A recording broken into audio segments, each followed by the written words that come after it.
Long ago, a great beast came from the sea and brought with it a poisonous fog that spread across the earth. Corrupting everything it reached, the poison fog slowly transformed the world and brought about a new age. Now, grounded by the poison sky and outnumbered by creatures, humankind became desperate and formed feudal kingdoms. Closed off from each other, they became paranoid and are on the brink of extinction. Those deemed undesirable, such as criminals or the ill, are cast out, banished into the depths of the Great Well, a pit of the diseased and undead. The Great Well is said to have but one door to the surface.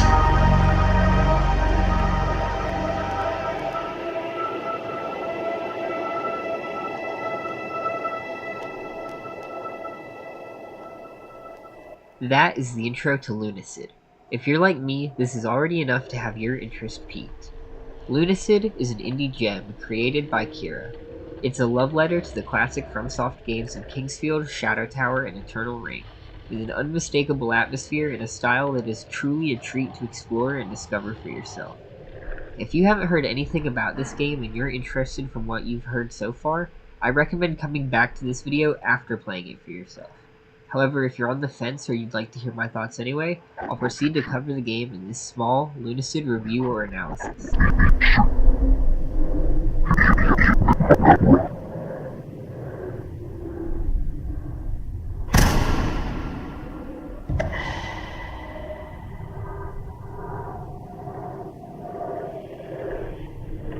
After the initial cutscene, we create our character and begin as a one-armed amputee, cast into the Great Well.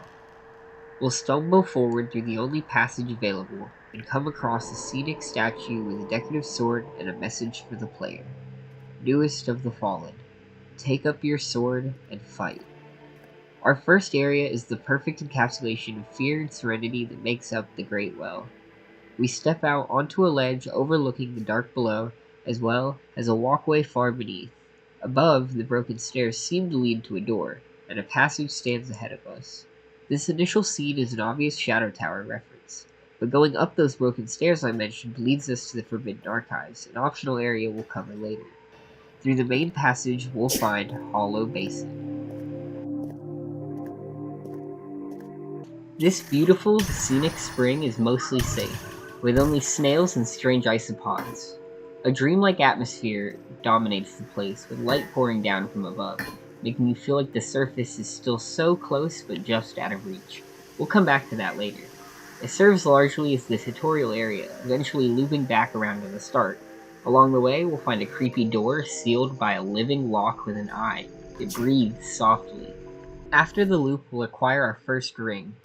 Rings are the source of magic abilities in Lunacid, likely acting as an Eternal Ring reference in itself. There's quite a variety of rings, with some cool and OP spells among the roster.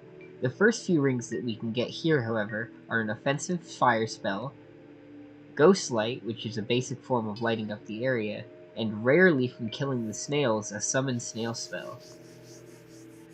At the end of the path, we'll pull a lever, opening a door back to the start. Here we'll meet Demi, a helpful demon companion who's again likely a reference to a similar demon in the Shadow Tower series. She'll offer to warp us to Wing's Rest. Wing's Rest will serve as the main hub area of Lunacid, with several NPCs, a shop ran by Cheryl the Crow, an upgrade system in the form of an oil pool to dip weapons into once they've gained enough XP, and a crafting system in the form of alchemy, with the help of the wizard spirit Etna. There's also a funny skeleton named Clive, who will give you lore tidbits and holds a deeper secret unveiled by the full moon. After buying an enchanted key from the shop, we can return to the living door and enter the Temple of Silence.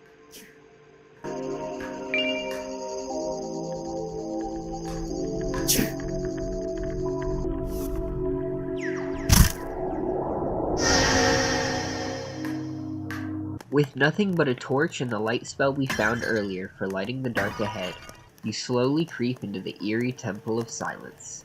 Along the way, we'll pass various mummified corpses that seem to have the front of their skulls carved off. We can find a book here saying the scratches seem to come from inside the skull itself, implying that the brain crawled its way out of the skull. The tension grows thicker the deeper we get into this strange temple, passing more and more corpses, just waiting for the moment one jumps out at you. And upon pulling a lever found within the temple, it finally happens. The mummies are intimidating at first, dealing moderate damage and shuffling towards you in the dark, the stronger sword-wielding variant posing the real threat. Using your sword or torch to attack them, you may discover the limb removal system present in Lunacid, where targeting the same limb repeatedly can allow it to be destroyed. The mummies are also susceptible to catching flame, but if a burning limb is destroyed, the fire will be extinguished. The temple holds many secrets and will lead to several routes going forward. As we explore, we may find a VHS tape hidden within a secret room, and a sign that says, "You're in the know, right?" If you walk into the nearby tunnels while exploring the temple, you'll be led to the fetid mire. If you find the exit of the temple on the other end, you'll have a brilliant Souls-like moment of dispelling an illusion and creating a ladder back to the start of the game, and a door to the absolutely beautiful Yose Forest. The last thing I'll mention is a strange crustacean statue that we find being worshipped here within the Temple of Silence, but this is something that we'll come back to much later, as it has to do with one of the endings of the game. The world of Lunacid is beautiful, dark, and a colorful story with fascinating lore. The best example of this is that optional area above the broken stairs we mentioned earlier. Now that we've looped around, if we jump across the gap, we'll reach the Forbidden Archives. Within is a great library full of lost knowledge and attempts at ascension. We learn that the monks of the Temple of Silence came here in their attempt to ascend from the well, or at least their minds did. As we explore the scenic and vibey library, we transition into hallways and rooms full of various enemies, including these floating brains with connecting nervous systems drooping down, the supposedly ascended minds that carved their way out of the monks we saw in the temple, and we'll also encounter a chimera here. The chimera is an interesting enemy, and one that is an overt Eternal Ring reference, with the goat head even using the same dark magic spell. The chimera has 3 limbs, with different resistances and attacks: the dark casting goat head, a serpent head tail, and the primary lion head. While we're in the library, we'll also encounter a blind man named Daedalus here in the library, who's capable of reading the ink-soaked pages of the mysterious black books.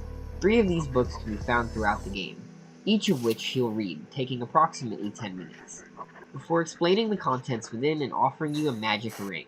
These are Fireworm, Special Communion, and Moonbeam. They're given to you in that order regardless of which book you turn in. The third ring being an incredibly broken divine beam from above. The last important thing to note here is a strange locked door that we'll need to return to later. However, choosing to venture forward through the door at the other end of the Temple of Silence, we now enter the Yose Forest. The Yose Forest is an immediate tonal shift from the Temple of Silence. We step out into a treehouse with the sounds of insects and fauna in the background. A soft atmospheric chime and little light particles float about as well. Here we'll encounter the moth-like lunagas, and as we descend to the forest floor, we'll see the various spirit fauna of these woods. This area is beautiful, and I'd say it's one of my favorites if that didn't apply to almost every area in this game. If we climb up a tree found here in the woods, we'll find another one of those locked doors, breathing and awaiting an enchanted key. In order to find that key, however, we'll have to continue to explore. Making our way forward, we'll find a winding, root-like cavern full of hostile flora and strange bulbs, which will open if satiated with blood. Within these tunnels, we'll find Pachuli's shop, and a shortcut back to the surface. Or, if we delve deeper, a strange, foreboding dark pit to jump into. Pachuli is a strange, beautiful, forest spirit-looking woman who will offer to sell you various items, including health vials, fake health vials that will poison you. If you return to her, she'll say she's surprised you're still alive. She'll then offer you a quest to venture into the treetop canopy above, to collect a skull and return it to her. The treetop canopy is another amazing but completely optional area, where you wind between branches far above the distant ground below. facing strange flying creatures. When you finally return this skull to her, she simply uses it as a flower pot. Patchouli is arguably the Patches of this game, being quite the mischievous scamp, and sending the player on odd quests for her convenience. But before we go back into the dark foreboding pit, let's see what happens if we go back and exit the tunnels into the fetid mire we mentioned earlier. Stepping out into the sewers of the fetid mire, we're bathed in green lights from vents above, and come across various slimes. The fetid mire is a pretty standard sewer area, and while I don't have too much to say about it, the soundtrack continues to be amazing, with both these new tracks sounding perfect for those weird sewer vibes.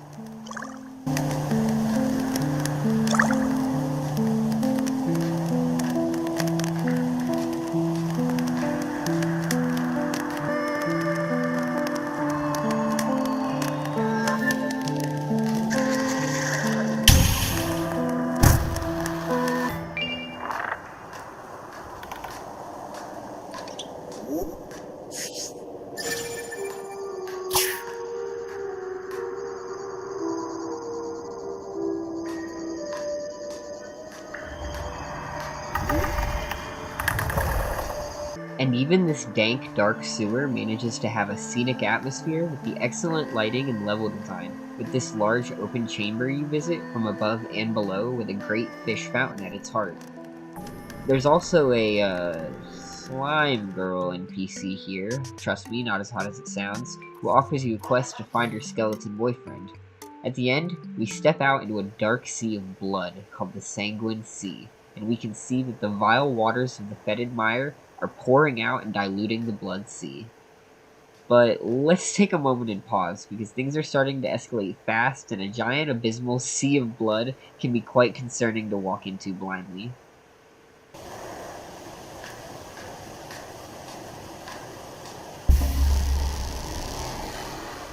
Lunacid is not a medieval fantasy game. This becomes more and more apparent the deeper you get into the game, but the very first clue is actually on the title screen. Among the surreal imagery, we see a light and several VHS tapes, and as you'll recall, we actually found one of these VHS tapes within the Temple of Silence. Lunacid was a modern world, one potentially not all that different to our own, until the great beast in the poison fog emerged from the sea and covered the land with creatures.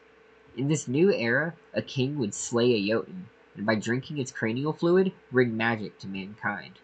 Over time, as depicted by the statue in Wing's Rest, the poison fog caused the moon to melt and start pouring moonlight onto the earth, carving out a great cavern.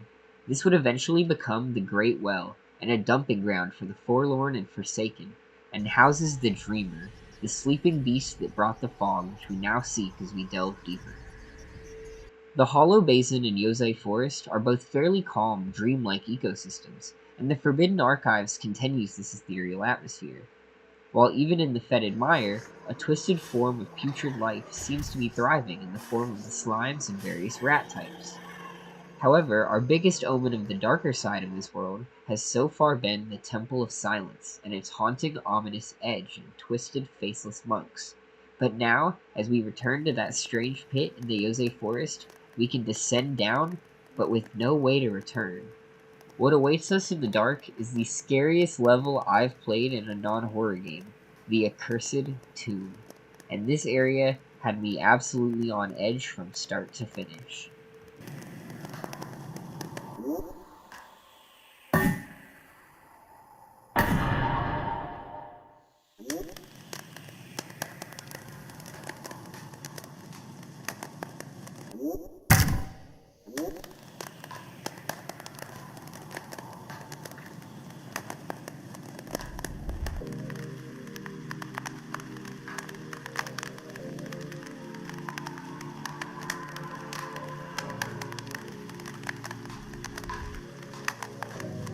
The Accursed Tomb does not welcome us. We are trespassers to these graves. We have to jump down 2 pits before breaking through a wall to even enter. But now that we're down here, there's no way out but forward, either finding a warp crystal or exit to the tombs. The soundtrack immediately puts you on edge, with a dark tone and strange atmospheric sounds that give the impression of enemies closing in on you in the dark.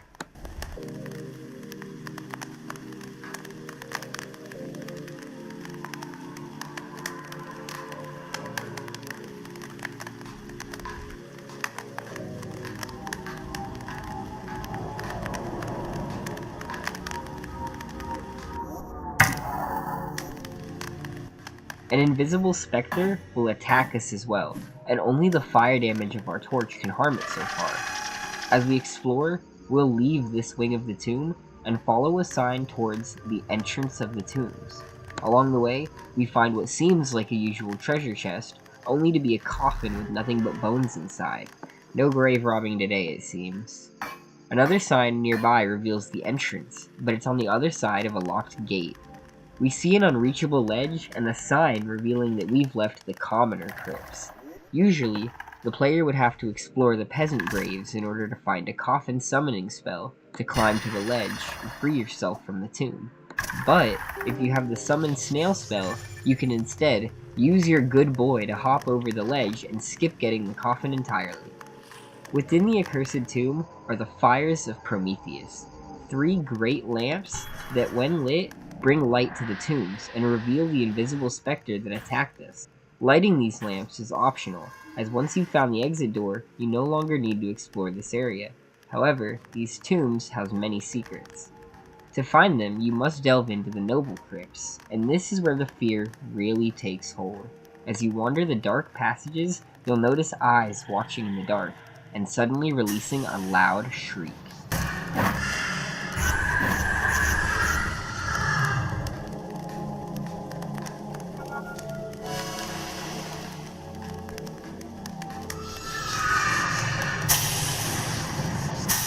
The haunting mares will charge towards you in the dark, making for quite the terrifying unexpected encounter.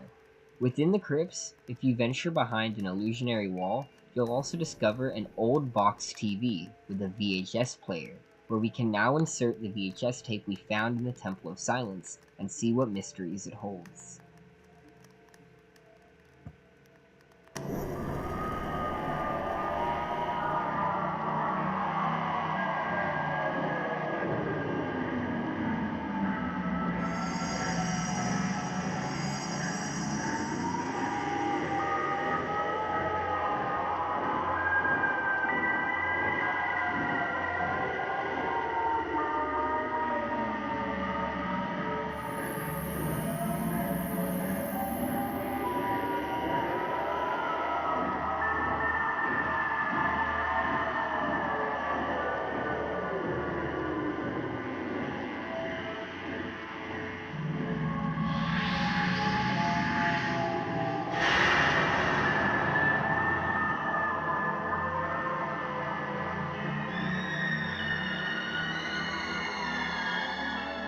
And it's very interesting.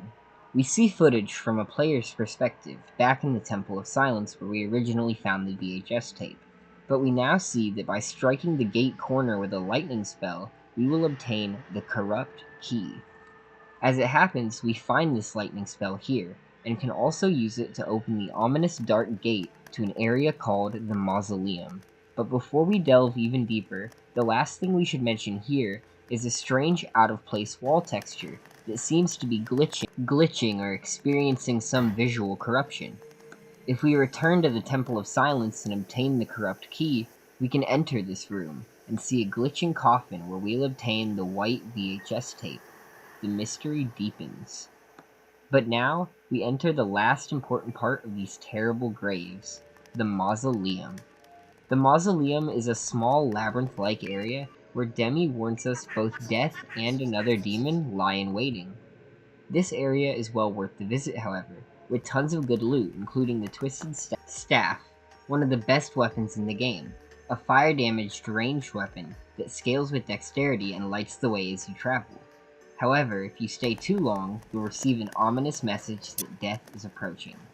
Death will follow you for the remainder of your time within the Mausoleum, and will instantly kill the player if he reaches you.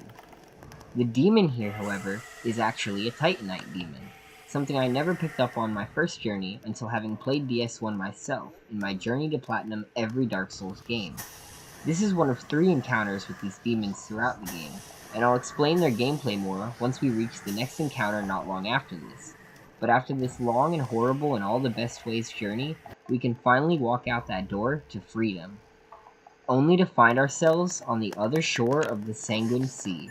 Seems like there's only one choice going forwards now, and all paths converge here. Far off in the distance is the light of a strange, barely visible castle. But before we go and explore this sea of blood, I'd like to mention one last thing that I said we would return to earlier, and it's actually a use for the coffin spell. Throughout Hollow Basin and Wing's Rest, there's a glowing light from above that, as I mentioned earlier, gives the impression that maybe you could escape out of the well. Well, if you're curious enough to try through some of the various spells in the game, like the coffin spell, you kind of can, arriving at the Great Well surface, the highest point of the well.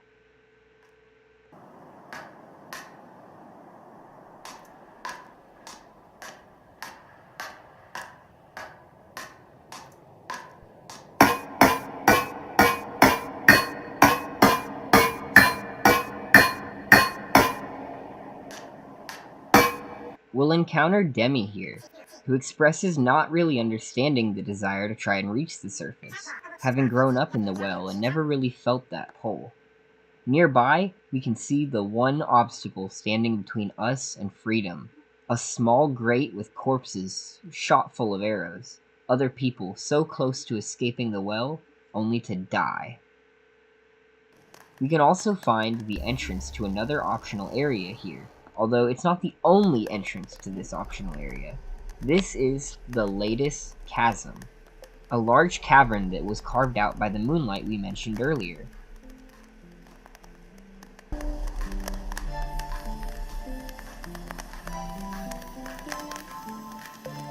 We'll return to this area, however, once we find the other entrance to it. Now, the ominous Blood Sea.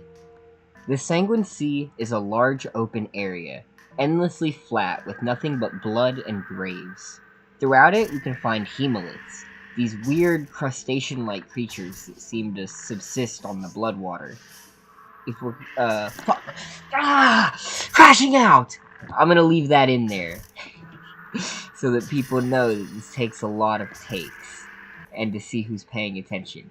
Anyway, if we keep exploring, we can find the Titanite demons that I mentioned earlier. Fuck, dude, I don't know if I can use this take, but we're gonna go for it. We can find the Titanite demon that I mentioned earlier, or as Lunacid has taken to renaming them, Abyssal Demons. While their model isn't exactly the same as the original Titanite demon, the similarities are very apparent. The Abyssal Demon mostly attacks through two methods, charging at you and blinding the shit out of you.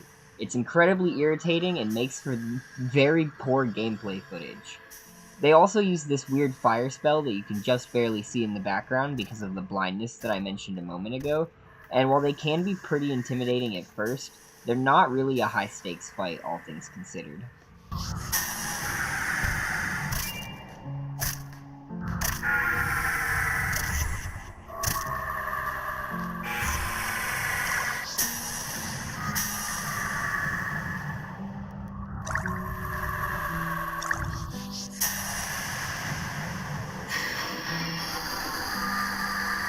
This Abyssal Demon, like the other two, is tucked away into a pretty small corner that you kinda have to go out of your way to find, so it's not really a major encounter that you'll find on your journey unless you're really exploring. What you're more likely to find, however, is a giant beast walking through the Blood Ocean, a strange and enigmatic being, the Jotun. If you remember earlier when we were in the Grand Archives, you'll remember that King Griffith actually killed one of these Jotuns, and drank its cranial fluid, thus giving magic to humanity. Here, we can find another one of these strange beasts, and it will come into a very important notice later once we talk about one of the endings, or rather the quests that lead to it. Moving forward, however, we can delve into the mysterious castle perched within the Blood Ocean, Castle Lefanu, one of the best areas in the entire game.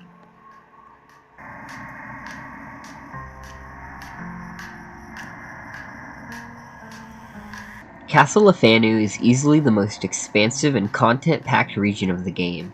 As we mentioned, it sits in the middle of an ocean of blood, and as you approach, has a crescent moonlight glowing from the windows.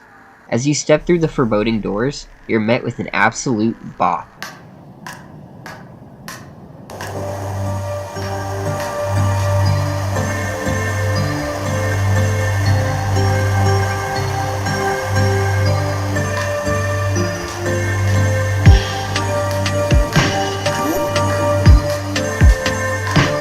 Ahead of you are phantoms immune to physical damage but weak to light.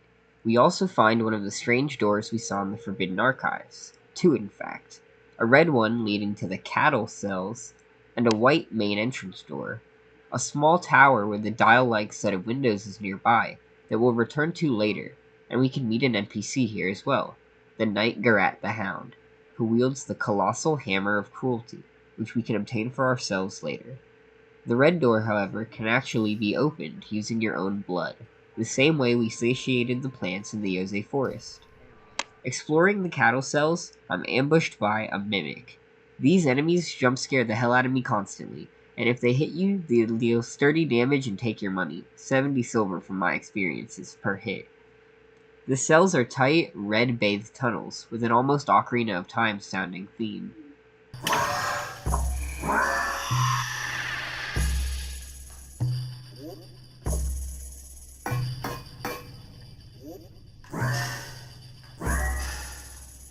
Indeed, this mini shadow temple is a dungeon full of starved vampire thralls, serving under the queens of this great castle, Justina Fanu and the knight Ophelia. Here in the cells, if we use fire damage to melt our way into a frozen chamber, we'll find the Summon Ice Sword spell. This spell is cool but almost useless, though it does resemble a discount Master Sword. Continuing to explore the cells, however, we'll find the white key to open our way into the main castle proper.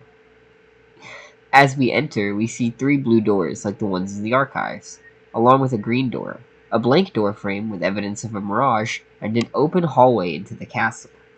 Entering the halls plays the hardest vampire hunter type beat you could ask for, and makes clearing the halls an absolute blast.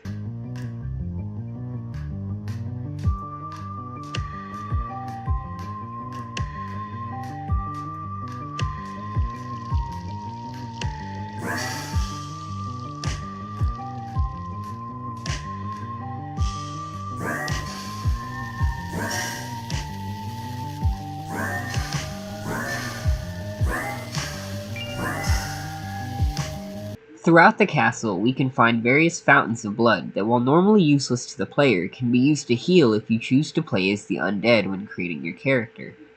The undead have several unique attributes, being able to drink from those fonts as well as blood wine. They have some others as well, but I'll leave that for you to discover. Eventually, we'll find Garrett again, who's making his way deeper in search of a good fight, along with a regular healing water fountain that normal players can use. These hallways once again use light excellently, with the purple glow cast onto the floor, and upon attaining a blue key, we can head upstairs and explore the upper floor.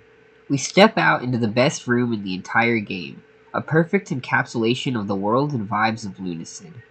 Beautiful violet light pours through the great moon window shining over the dining hall, while a poltergeist roams in the back. The music here is a soft, serene, and melancholy song that paints a layer of tragedy on this upper floor, a tragedy we'll learn more of through books throughout the castle.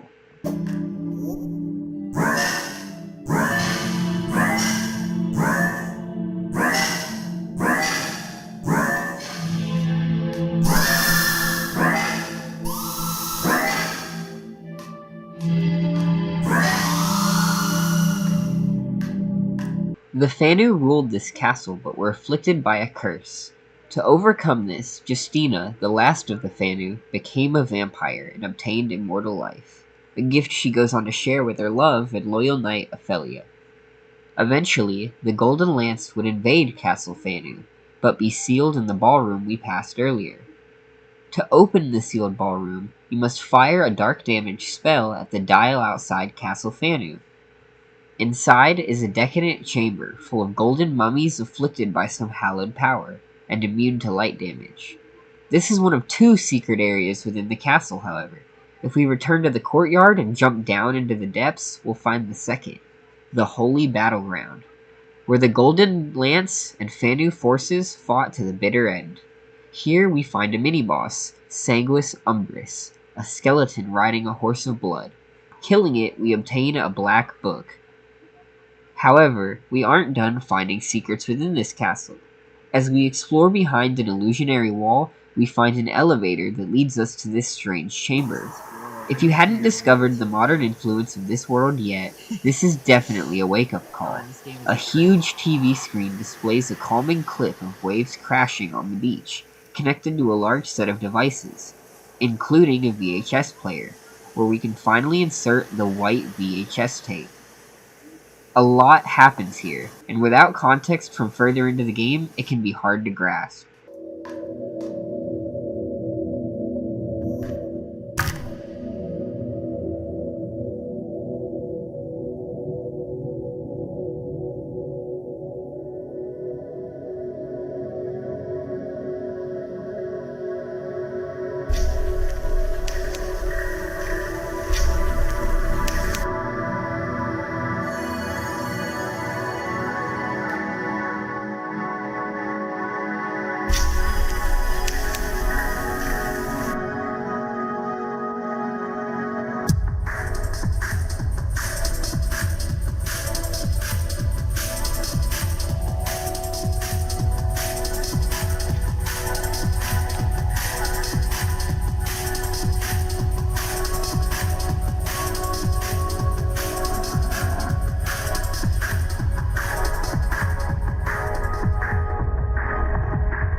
What happens to those in a dream but are not the dreamer when they wake? Do those within a dream dream themselves? Wake the dreamer. Wake God. The mystery deepens more. Finishing out the castle, we have two options before us. While exploring a new wing of the cattle cells, we can find and enter the optional Boiling Grotto, or we can head up the stairs and enter the Throne Chamber. Here, Kralal, the vampire son of Justina and Ophelia, awaits. Outside, Garrett lies recovering from a harsh beating. Kralal is the first of 3 bosses in the game, one of which is optional for a secret ending. His voice acting is the same as in the intro and continues to be peak. Why do you disturb me? Must I suffer more fools? Bosses in Lunacid, with one exception, are essentially DPS checks, constantly regenerating their health, forcing you to keep the heat on. While not usually too challenging, there is at least an interesting spectacle to the encounters. Defeating Kralal, he'll allow us to pass and enter the Terminus prison, leaving the somber lesbian vampire halls behind us for a dark cage instead. Returning to the Forbidden Archives and using the blue key reveals the other entrance to Latest Chasm. The chasm is a large circular cliffside overlooking a tornado churning with gusts of wind. This area is small and really only serves 2 purposes. The first is a hidden invisible pathway through the sky to a wind blade with an incredible attack speed. And the second is a Rosetta Stone, the translation of the runes that make up the bestial language of Lunacid. If we use the Bestial Communion spell obtained from our second Black Book on enemies, we can receive messages from them in this language. Through the stone, we can translate them. I spent about an hour visiting each of the areas throughout the game, and interestingly found the spell doesn't work on many enemies, primarily the undead or mindless kind. However, while I haven't tested it, I have a theory that undead players can actually commune with these foes. For those it does, however, I'll translate some of what they say. The Shulker. Corpse good. Food comes from above. Dribbles down, down, down. Kodama. Sweet one, you smell so sweet. Bun. Yakul. This forest is sacred. Do not trespass here. I will defend it as part of it. Enlightened brains. You have yet to understand. You will never escape until you shed your physical body. The Chimera. Curse you, kind. Curse. Magic and curse begot us. Magic and curse be upon you. There's many other enemies you can try this spell on for small insights like this. The Boiling Grotto is a churning, volcanic cavern full of magma and strange creatures. Right near the start, we can find a shortcut to another one of Cheryl's shops. Nearby is an illusionary wall that reveals an ominous coffin hovering above the abyss. This leads to a secret zone. We'll cover this area, then take a comfy nap in the welcoming grave. Cheryl will explain that a nearby suit of invincible armor is stuck in place after the warrior Sir Hicket wearing it was burned to death inside by the fire witch Ashley. While the armor withstood, the petrified corpse is stuck inside it, preventing anyone from claiming it. If we can manage to get a hold of the armor, Cheryl will expand her shop. To do so, you must fully explore the Boiling Grotto. Within the molten caves, a great snake statue spits out fire. If we explore, we can find 2 valves that will stop the flaming flow through the pipes leading to the statue. This will allow entry to the temple. Inside, we have a major shift into this desert pyramidion tomb that, while it doesn't have a distinct title, I refer to as the Sand Temple, after the OST for it. Anubis warriors will attempt to fight us off, and the place feels reminiscent of an Egyptian Sense fortress, or a lost corner of ailing Laran. Looping around the place, we can find the Ignis Calor spell, and an absolutely evil trap, placed mere feet away from the shortcut exit back towards the crystal to save your progress. Entering this trapped room is certain death without a warp crystal, as there's no way to disable the trap once you've stepped into the room or before entering it. In fact, there's no way to disable the trap at all. This is one of the few unfair moments that I don't really like in this game, and ironically, we're gonna get to the other one very shortly. Taking the Ignis Calor spell and returning to the start of the region, we can use it on Sir Hicket's corpse to obtain the armor, finishing off this region and the quest associated with it. Returning to the coffin, we lay down and take a nap while the whole world's moving around us. We then sail down a dark river aboard the coffin, in a blatant Shadow Tower Abyss reference. We arrive at the shore of the Tower of the Abyss, a title which is undoubtedly another Shadow Tower reference. The tower is a 50-floor trial, a la the Trial of Ordeals from The Legend of Zelda. The tower is a wonderful idea, and the trial is fun with some interesting rooms along the way. On the whole, however, the tower is unfortunately just too easy, and you'll quickly breeze through all 50 rooms. The final room is our third and final encounter with an abyssal demon. At the end, we step into a shrine room reminiscent of Kingsfield Fort, and can go on to claim the Moonlight Greatsword. This sword needs no introduction, but here I go anyways. The Moonlight Greatsword was introduced in Kingsfield, and was a vital component to the stories of the Verdite trilogy. It's since returned in countless Fromsoftware games over the years, most famously now, the Soulsborne games and Elden Ring. The Kingsfield version is clearly the one imitated here, and it's a wonderful and loving reference to the series that inspired this game. This area, however, is unfortunately tainted by the second unfair moment and the worst part of this game. While it hasn't happened to me, if you reach the end of the Tower of Abyss with no warp crystal, you are soft-locked inside the room with no way out. If I had a nickel for every time I was forced to use a warp crystal to escape somewhere in the Boiling Grotto, I'd have 2 nickels, which isn't a lot, but it's weird that it happened twice. We're nearing the bottom of the well now, and the Dark Terminus prison is a foreboding place. Reminiscent of the Irithyll dungeons, the wicked light of the jailer's flame inflicts blood loss, draining our health if we're too close. A crucified Icarus hangs from chains in a nearby cell over a vast dark pit. Descending deeper into the prison will obtain the prison keys, and find the lower prison area. The lower prison is home to these huge eldritch monsters. We find a kinda neat weapon here, a fishing spear, that can swap between melee and ranged mode. We can return now to open the cells, accessing Icarus and, more interestingly, the strange cart pusher that cast us into the well, now a victim of being cast down himself.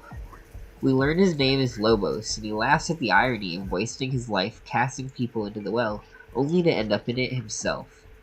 He reveals quite a lot here, including that he isn't really sure why he held on to life, but now he knows it was to see us down here, fighting on. He calls us an old friend and makes us promise not to stop, to go forward and wake the beast, ending the world. Like the VHS, it seems the world itself is encouraging its end, encouraging us to wake the dreamer. We also find Garat now trapped in a prison cell who has lost his hammer. Finding him, he'll tell us that he's going to look for his hammer. If we find it before him and meet up with him again in the prison, we can actually return it to him, although I don't believe he uses it in his cutscene even if he has it back. Eventually, within the green asylum of the prison, we find the locked entrance to the Forlorn Arena, and if we explore the remainder of these lower depths, we will discover a lever to open the gateway to the final area of the game. Alternatively, we can find a hidden door leading to the last optional area of the game, and one of the alternate endings, the Labyrinth of Ash. Returning to the cell of Icarus, and diving into the deep, we can obtain the Icarian Flight spell, which allows us to super jump. Weirdly, if you kill the rats here, it triggers some strange Easter egg where several rat queens and rat kings ambush you. There's a strange undead entity down here as well in the prison that's oddly passive towards the player given how concerning it looks, and a blue flame spell ring nearby. Before we move on to our final area of the game, however, let's now cover the Labyrinth of Ash and its related questline. The Labyrinth of Ash is, as expected, a labyrinth in the form of a wind temple. Possibly connected to the latest chasm, the Labyrinth of Ash is a seal to hide a dark secret of the Mad Prophet Abdul, the same Mad Prophet who led the monks of the Temple of Silence. The various hallways are full of these centaur enemies, which I believe are another reference to Eternal Ring, in the form of one of their enemies.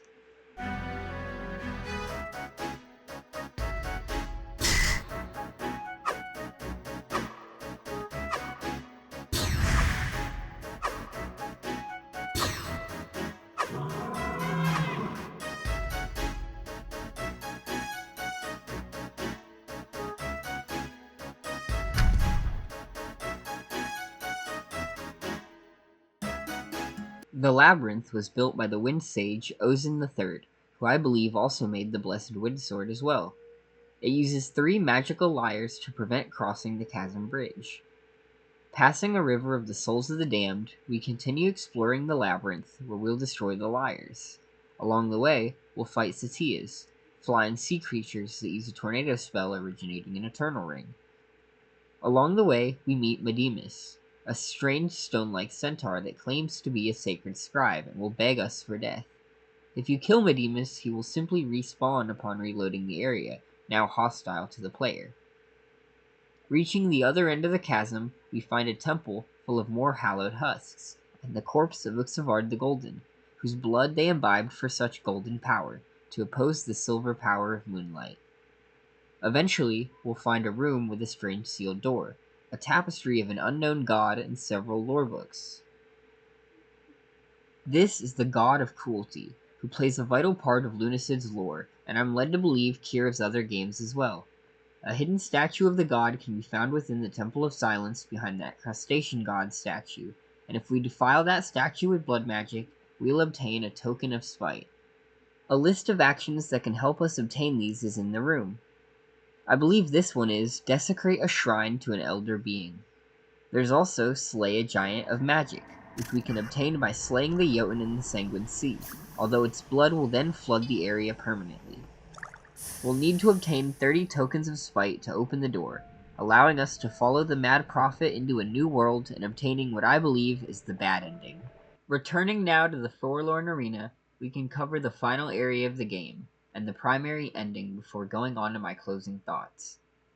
The Forlorn Arena, to me at least, was the most disappointing area of the game, and I actually dropped the game for a few weeks on my first playthrough upon arriving here and exploring the first half of the area. Unlike the rest of the game, the Forlorn Arena lacks a strong coherent identity. It's supposed to be this forsaken arena, a battleground full of cursed warriors. In practice, however, the visuals don't sell that vibe. The cursed Saxarian knights roam about, and broken stone sword statues scatter the area. The zone has a central field and 2 dungeons on opposite sides, a water temple and an earth temple. While I enjoy the vibe of the water temple portion, and the soundtrack of both areas continues to be great, the earth temple is boring and uninspired, and leaves a lot to be desired, although the gloom woods inside are another Kingsfield reference. While by no means bad, this area feels a little lackluster for the final run of the game, and the decision to base it around the micro-dungeons is one I don't really fully understand. While this part is just backseat development, I almost wish the area were replaced with a more cohesive region, possibly an ice temple region full of fog from the Dreamer or something. With the seal broken, we approach Saxarius for the final boss fight of the game.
Garrett is punted towards us and the fight begins.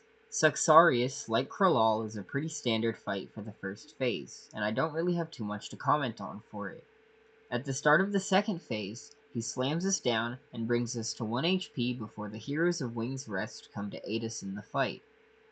This second phase is a gimmick fight, Lunacid's Storm Ruler moment, and we use the legendary sword to break the curses and defeat Saxarius.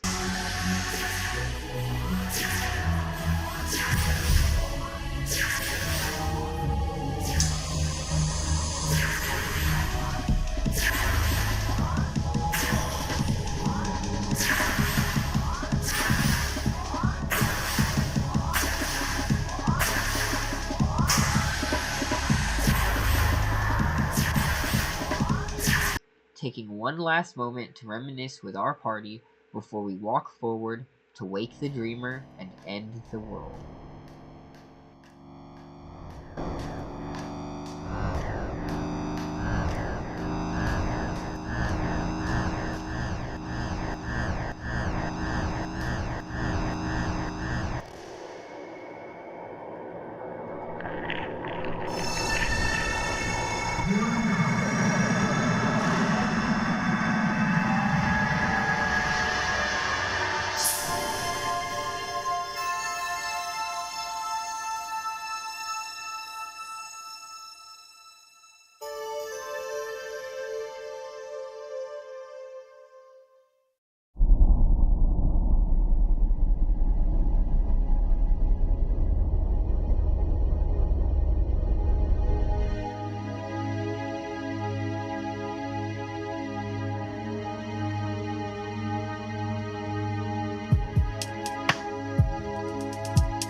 When a dreamer awakens, what happens to the inhabitants of the dream, or the world that was traveled, or the pain that was felt?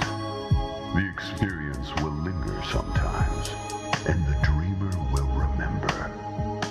Some aspects of the dream will travel the veil and live with the dreamer in the waking world. There are no credits here, because this isn't the end. Newest of the fallen, take up your sword and fight.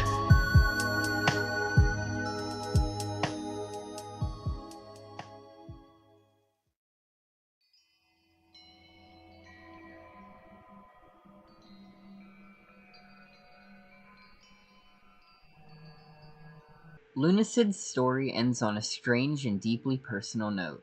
The story of Lunacid was never about the dream, but about the good which we bring with us from the dream into our own world.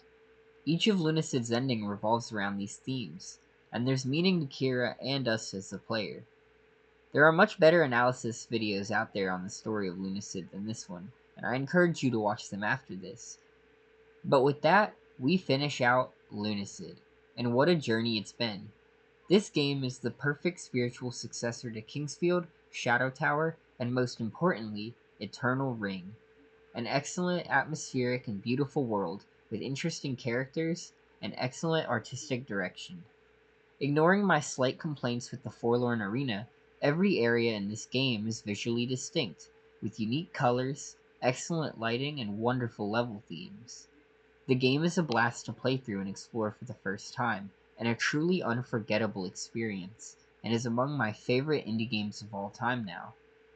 Lunacid is also home to one of the most unique features in gaming, the interlinked lunacy and moonmolt mechanic. Lunacy is a status which appears as a slowly filling moon in the player's HUD. It increases when casting spells and causes you to deal more damage but take more damage as well. It scales differently based on the real-world moon phase of the day you're playing, with full moons amplifying it greatly. This is Moonmolt, or one effect of it at least. Several changes are made to the game depending on the phase of the moon, especially the full moon, with the most notable being the lighting in the fetid mire turning purple instead of green, along with the aforementioned lunacy scaling and the appearance of these new Oncow enemies. This feature, while subtle, is a mechanic up there with Insight for me in how much I adore it, and its idea that has a lot of untapped potential should we ever get a sequel or DLC. I've heard there's rumors of a planned DLC, but know very little about it myself. There is, however, a prequel made in the Kingsfield Sword of Moonlight engine that I've yet to play myself, as I've heard it's awkward to record, but would love to try on the channel someday. If you've made it this far into the video, you're undoubtedly a fan of Fromsoftware's early games, and while many have heard of Kingsfield and Shadow Tower, I feel Eternal Ring is the slept-on cousin of the family. Eternal Ring is an awkward, goofy first-person dungeon crawler released in 2000 by Fromsoftware, and one of their final forays into the genre. While you have a sword, Eternal Ring is all about magic, obtaining rings that allow you to cast various spells. It's a clunky game, but one I absolutely adore, with it being such a unique title and the easiest available from Soft's old catalog to play for yourself on PS5. The game loop is all about obtaining gems and using them to craft your own magic rings, with the optional goal of obtaining every ring in the game. If you haven't tried it but are into these games, I highly recommend you do, so that you can get the experience that inspired Lunacid so heavily. If you've enjoyed this video, this took a lot of time, and I'd greatly appreciate a like, and if you want to see more content like this, feel free to subscribe. I'm trying to reach 1K subscribers, and I make videos on all sorts of games, primarily from software-adjacent games like Souls-likes. I'd love to make more long-formed and polished analysis videos on the channel, and branch into certain niche titles, and if people show interest I definitely will. Thank you all for watching this video though. Please check out my other videos to see if there's anything you'd like, and I hope you all have a wonderful day. Newest of the Fallen, take up your sword and fight.